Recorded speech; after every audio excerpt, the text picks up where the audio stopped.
Hi, I'm Dr. Heidi Dempsey, and I'm a professor of psychology here at Jacksonville State University.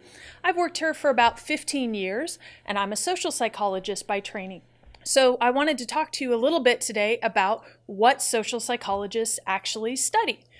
So social psychologists tend to study things about how people think and they feel and they act in social situations. So how do you behave when you go out in public, when you're with your friends, when you're in a library, for example? And social psychologists really like to study what we call strong situations. Those are the things that have really strong norms about how we should behave. And a norm is basically sort of a non-written down rule that you're supposed to follow.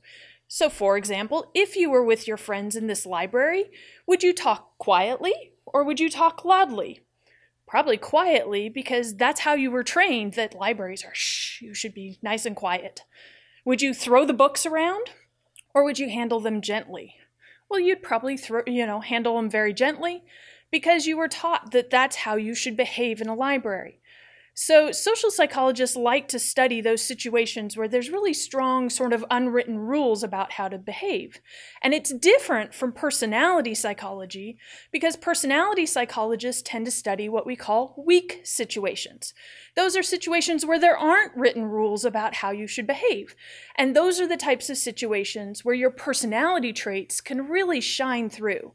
So for example, when you're sitting with your friends in the cafeteria and everything is sort of laid back, it's much easier to see which kids are the shy kids versus which kids are the really talkative kids.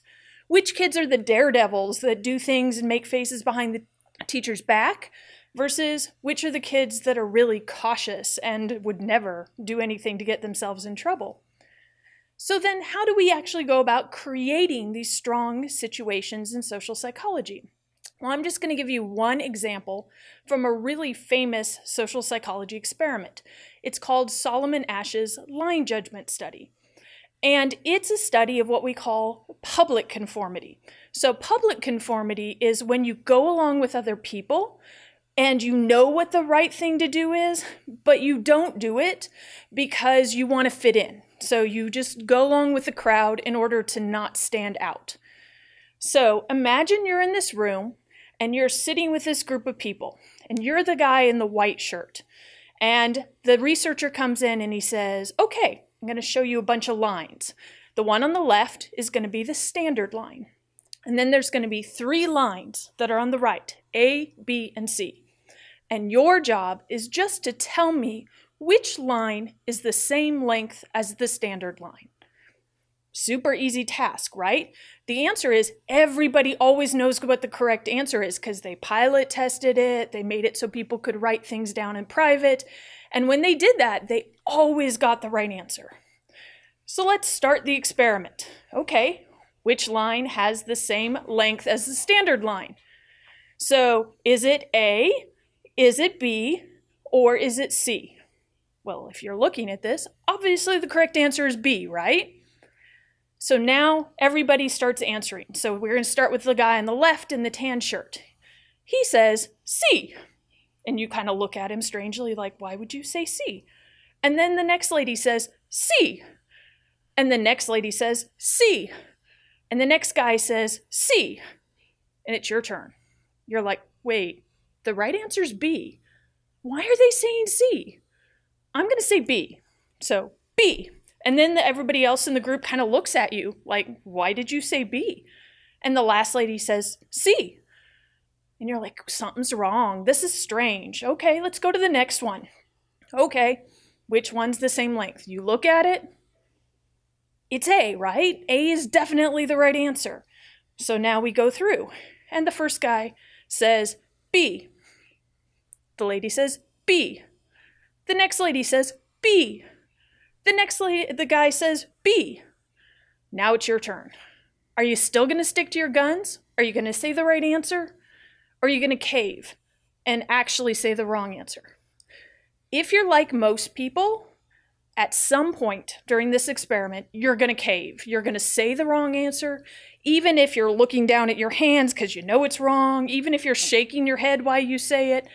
Most people conform. They go along with the crowd at least one time. And they've replicated this study multiple times, so we know that the results hold true even today. So that's the type of really strong situations that social psychologists like to create. So the next question is, how does social psychology differ from sociology? They're really closely related disciplines, but the main difference is sociologists tend to study groups of people. So for example, sociologists might study racism at the institutional level. So they might talk about, as a whole, in the United States, Black men earn 34% less than white men, and Black women earn 67% less than Black men. And they might talk about the institutional policies and the differences in education that create that wealth gap. On the other hand, social psychologists study individual people. So we want to know, is an individual person racist or not? And in this really interesting Newsweek article, it's the question of, is your baby racist? It's looking at the roots of racism. Where does it come from? So this Newsweek article is based on Karen Wynn's baby morality research. So in her study, the baby is sitting there. Usually these are 3 to 6 month old babies, and they're sitting there watching a puppet show. And so the baby's watching the puppets, and the bear puppet, the one on the left, does something nice. There's a ball rolling across the table. The bear puppet picks it up and hands it to the lion puppet.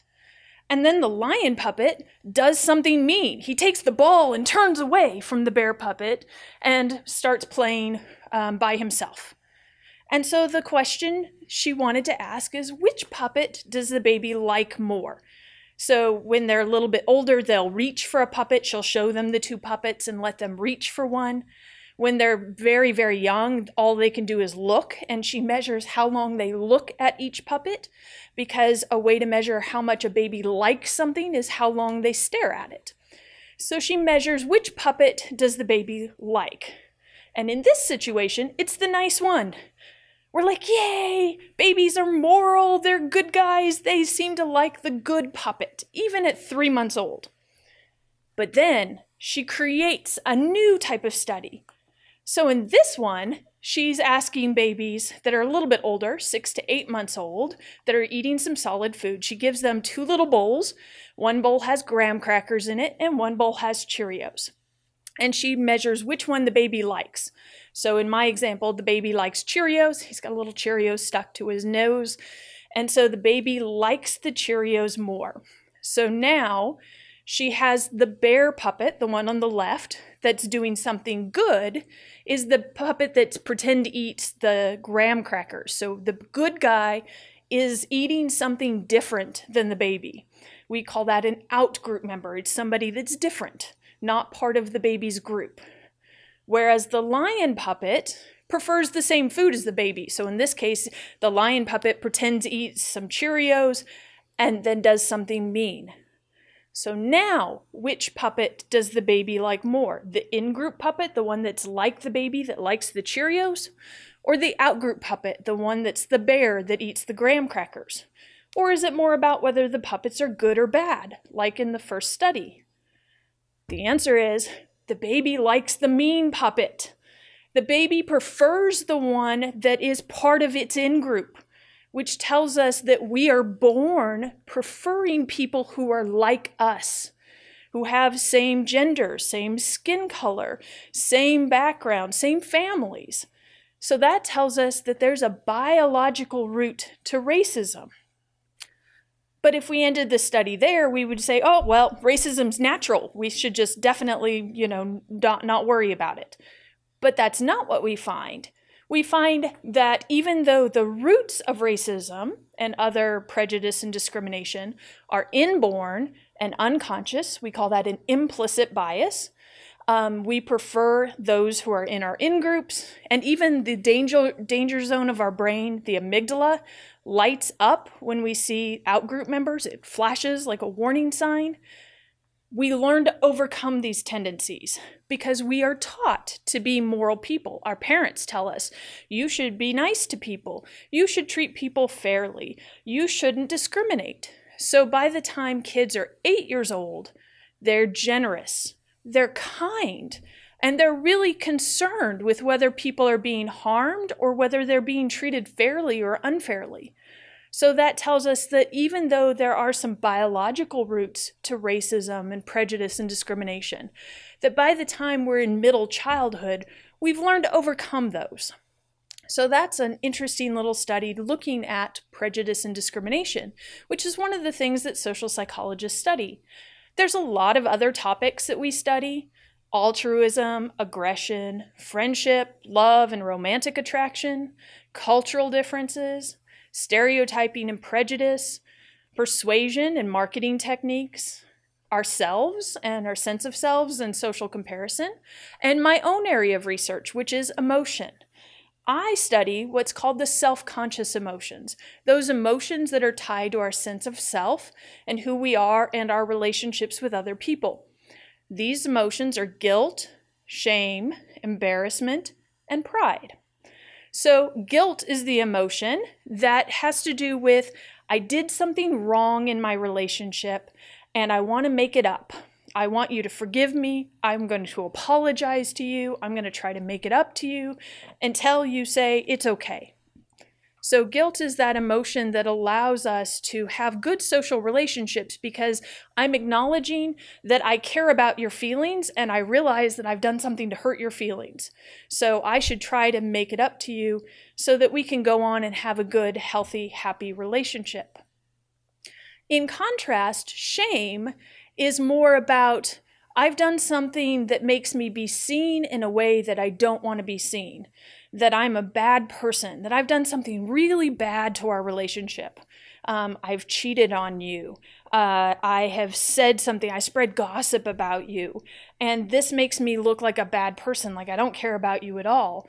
And shame is associated with hiding behaviors. So you can see all the examples on the right that are words tied to shame: shrinking, withdrawing, hiding, I don't want to be seen. You see people collapse their body in and look down because they don't want other people to look at them when they're feeling ashamed.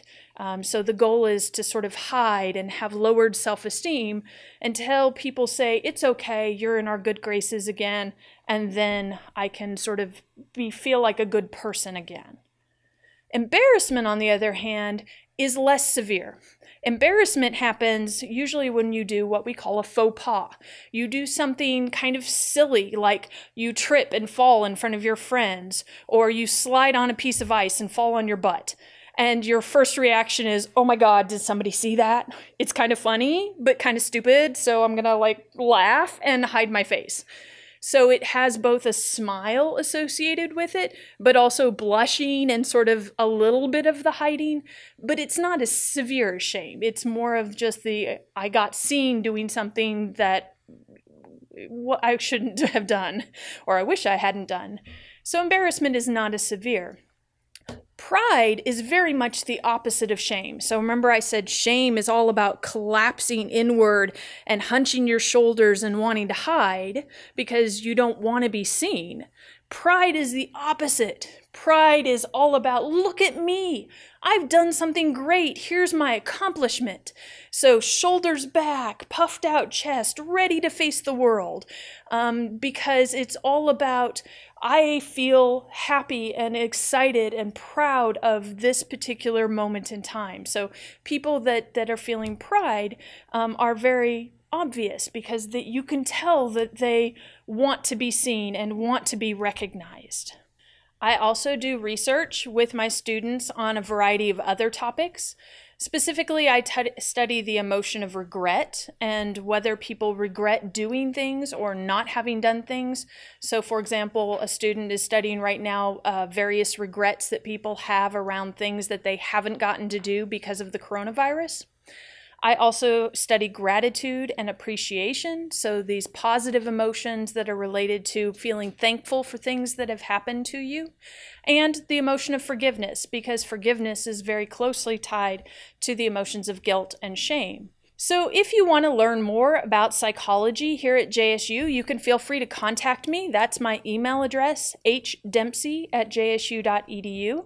I also have the link to the psychology department webpage. You can always just go to the JSU homepage and search for psychology, but it's also jsu.edu/psychology.